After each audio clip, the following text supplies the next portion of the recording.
CEO of Extra Space Asia.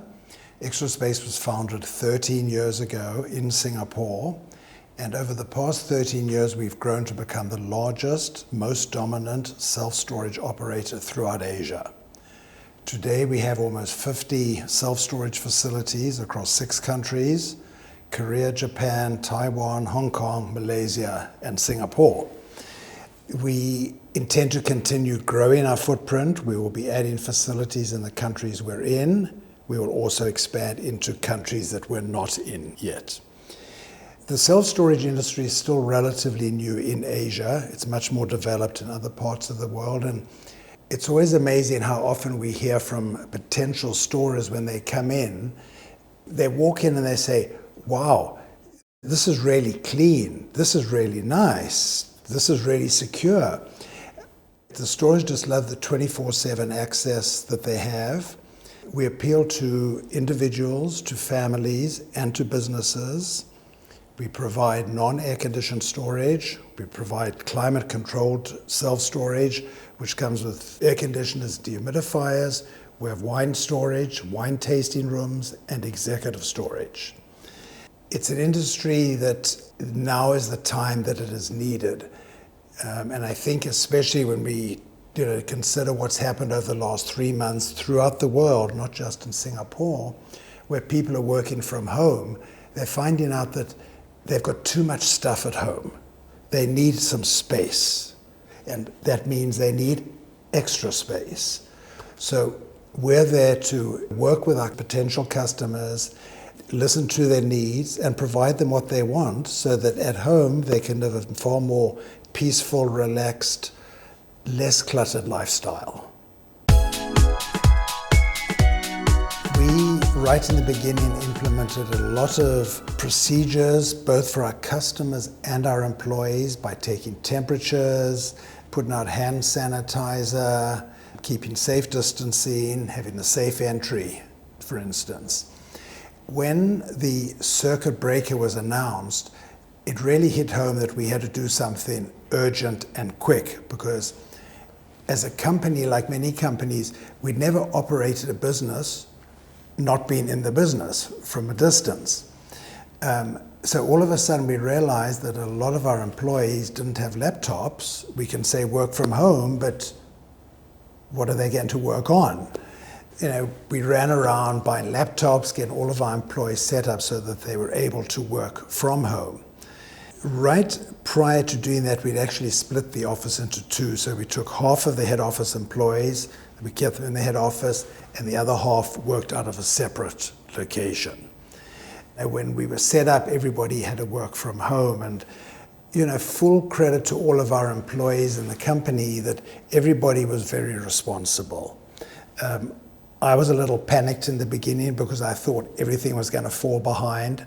But to be quite honest, it didn't at all. Everybody stepped up and it went very well. The customers at the end of the day are our number one priority. So we had to make sure the customers were secure and safe, but they could still access the facility and get items out when they needed. So the facility access was kept open 24/7. Storers could come in. Again, we had sanitizer, temperature taking, safe entry, etc.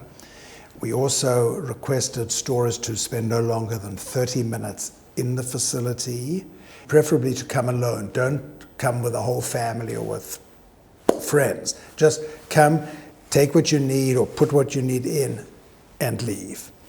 And as well, full credit to all the storers. Everybody just complied with the regulations we had in place. We didn't have to remind anybody. They just did it.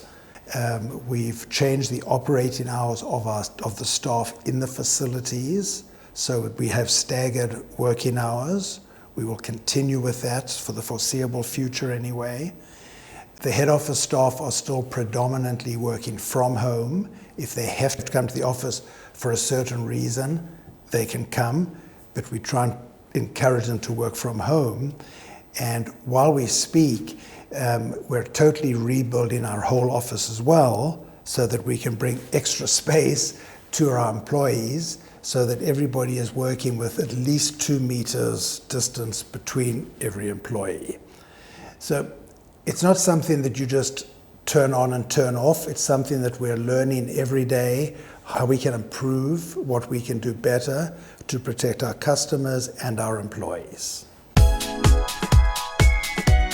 It was an interesting decision for us to make, because here we began to work with students who hadn't been out in the business world, who knew nothing about our industry, and we began to bring them in and ask them to help guide us and show us the way forwards for ourselves. Without any doubt, it worked really well, and I think largely because the students involved that came in were very open-minded. They had a desire to learn about the industry, and they really wanted to actually give back. It wasn't something that they felt they had to do. It was something they wanted to do. And they really came in and they were great with it. They were very timely in the work. They did it quickly. One of the things I think we certainly appreciated as a company was that they kept us informed as the process went through. It wasn't a case of coming in, partnering with the group, and then they're gone. They were with us the whole way. So it's something that we would do again without doubt, because I think the enthusiasm that they brought to it, it's really refreshing for us. I think sometimes when you've been doing a job for a while, you get set in your own ways. But these students came in and they were fresh. They were keen. They were gung ho. It was a very good experience. What is exciting about the project that was done is that it's given us a lot of food for thought, things now that we can consider, and hopefully we can bring a lot of the ideas that the students raised into reality.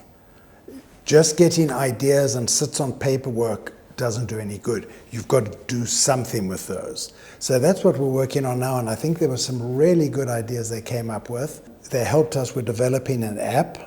They came up with some great ideas on that for us. They helped us set up some relationships with some moving companies so we can work with our stores and assist them in moving their items around. They've just brought a level of sort of enthusiasm, and one of the things that I think they did very well was that they visited our facilities as mystery shoppers, so our staff didn't know who these people were, but they also were willing to roll up their sleeves and get dirty, as I say, and go to the competitors as well and do the same work of the competitors, and then give us a report comparing the way we served the customer, the mystery customer, versus the way the competition did. And they were just willing to jump in with that. And I think, again, they came in with no bias. It was just they were here to assist. And they also came up with some suggestions and ideas for us to do online sales, which again is something we haven't done. And it's sort of interesting, some of that, because when they did this work, it was pre-COVID. So some of those ideas for the online sales we could actually take and use during the COVID period and help us continue running and managing, growing the business. Hats off to them, they did a really good job, and I would absolutely recommend us again working with UOB-SMU AEI on similar projects in the future, because it truly added value to us as a company and hopefully to the students as well.